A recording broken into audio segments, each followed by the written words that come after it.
The classical Ippon-Seoi-Nage will always tell you to throw off the sleeve.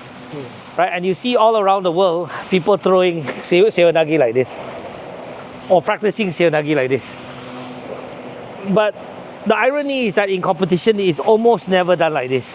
Not to say never, but 99% of the time, Seoi-Nage in competition and randori is done off the lapel. Okay, done off the lapel, not off the sleeve. So why? It's because you don't want space. Okay, when you hold here, there's a lot of space between me and uke.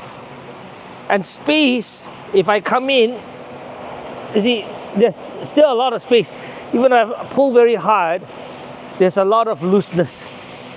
And when it's loose, it's hard for me to load him onto my back. For example, if it's very loose and I pull him in here like this, he can step around. And then he escapes the Seoi-Nage. So if I hold lapel, I've lessened the space. Okay? And when I come in, it's tight. Right? It's tight. Do you see that? As opposed to like this. There's space. Even if I pull really hard, there's still space. But if it's like this, it's very, very tight. So you always want to get a lapel grip, if possible, to do Ippon-Seoi-Nage. Some people do what is called a armpit grip.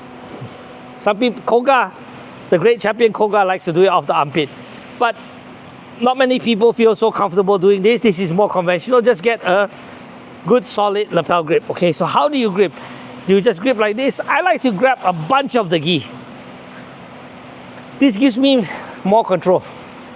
You could just grab a slice of the gi like this. You could, right? It's still a bit loose. I like to grab a whole bunch of the gi. I like to control uke's shoulder, right? So I'm just grabbing a whole bunch of the gi. This is what I like to do. So he has his arm over, okay? And I don't care if he has lapel. It doesn't matter. As long as I have the underarm. Okay, now you could do overarm. Okay, you hold here. I can do overarm. Some people like to do Seoi-Nage from overarm. Some people like to do it.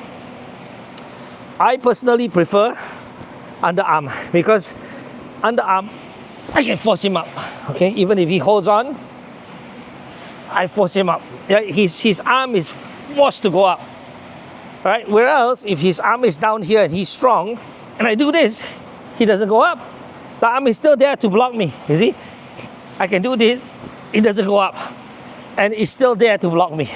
But if it's down here, even though he's pressing down, I can force it up. And that gives me space to come in. Okay, another thing that I see a lot of beginners do is they like to reach and grab the gi. And if they don't grab it, if they're not able to grab it, they feel they cannot do the Seoi-Nage. Ippon-Seoi-Nage, you don't have to grab the gi. Punching, just punch. Punch to the ceiling, that's all. You don't have to grab the gi. So I'm here, I just do this. There is no need to grab here. Okay, so what's wrong with grabbing here? You could grab here, but if you get used to grabbing, and then you come in and you're not able to grab, you feel you cannot do your Seoi-Nage. Because it's not comfortable, it's not what you're used to. So I say, just do away with it. You do not need to grab. Just go like this. Okay, the other thing is stance. Okay, I'm facing him. Slightly Kenkayotsu. He's a right-hander. Okay, in an ideal situation, I want to be square.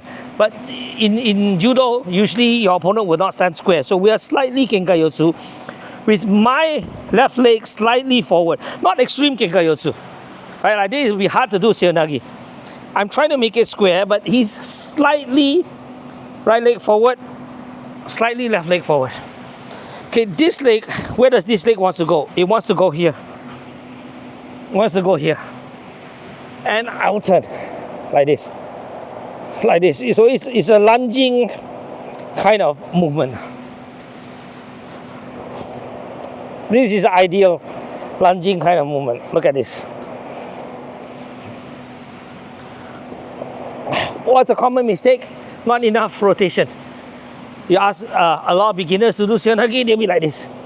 It's not enough rotation. I need to go look towards the front, look in the same direction as Azrael. Azrael is looking here. I need to be here. Okay? So, not enough rotation. Not good enough. Leg here is no good. No good. I want to be here.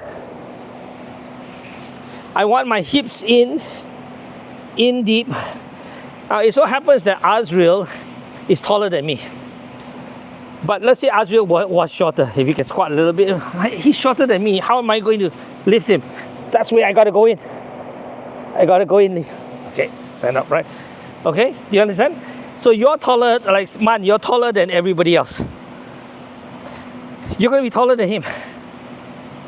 You need to bring your hip in like this. Like this. Then you can get underneath. Okay? Why don't you want to squat? Okay?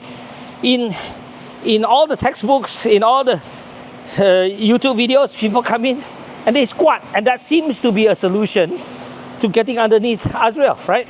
Squat. But the problem is that you try squatting like that and somebody's pressing down on you, press down on me, and get up again. You won't be able to do it. Very difficult. Very difficult. And also you are in a very unbalanced situation. Let's say you face me. Okay, you turn around and squat. Okay, he's squatting. First of all, I'm pressing down on him. Try to stand up. So really very hard, and I'm just using, and then I pull him back. He falls down. It's not a stable situation. Now in contrast, this is very stable. This is very stable. He tried to pull me back. It's not so easy. It's not so easy for him to counter me or pull me backwards. Whereas if I'm doing this, pull me back, I just fall. Squatting is not the solution, even though that's what is taught. So what does the lift look like? Okay?